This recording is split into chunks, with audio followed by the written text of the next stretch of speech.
চলবো না। মা বাবার দোয়া নিয়া, শিক্ষকের দোয়া নিয়া, উলামায়ে কেরামের দোয়া নিয়া নবীজির আদর্শ মতো জীবন চালাবো।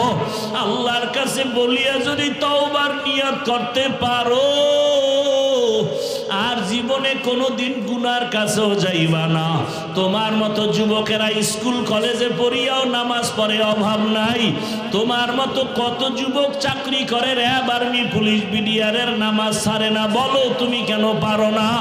তোমার মতো কত ব্যবসায়ীরা নামাজ পড়ে, ও ব্যবসায়ী বাবার আপনারা কেন পারবেন না? ও চাকরিজীবীরা কেন রেডি হন না? ও ড্রাইভার বাবারা, শ্রমিক বাবারা, আপনাদের মতো কত শ্রমিক কাজ করে, নামাজ ছাড়ে না। এখনো সময় আছে, তওবা করেন। ওই অন্ধকার কবর বড় কঠিন, হাসরের ময়দান বড় কঠিন। আল্লাহ বলেন, তোমাদেরকে আমি সৃষ্টি করেছি মাটির থেকে, অফিহা নুঈদুকুম, তোমাদেরকে নিয়ে যাওয়া হবে আবার সে মাটির গর্ভের ভেতরে। অমিনহা নুখরিজুকুম তারাতান উখরা, আবার তোমাদেরকে সে মাটির গর্ভ থেকে উঠানো হবে পুনরায় আল্লাহর আদালত। হাদিস পড়েছি তিনটা, তরজমাটা বলেন এই বরকতান।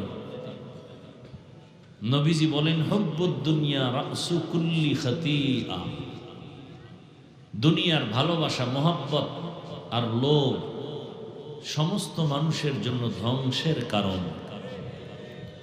আর একটা হাদিস পড়েছি, আল্লাহ রসুল বলেন, আদ-দুনিয়া খুলিকাত লাকুম ওয়া আন্নাকুম খুলিকতুম লিল আখিরাহ,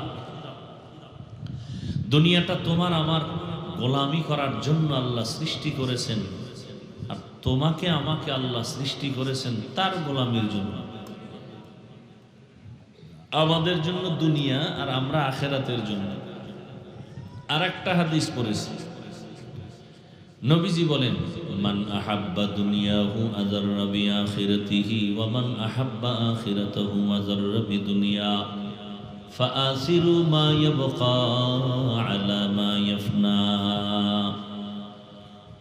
নবীজি বলেন, জমিনের মধ্যে যে দুনিয়াকে অন্তরে জায়গা দিবে সে আখিরাত থেকে বঞ্চিত হয়ে যাবে, আর যারা আখিরাতের অন্তরে জায়গা দিবে দুনিয়া তার থেকে বঞ্চিত হবে।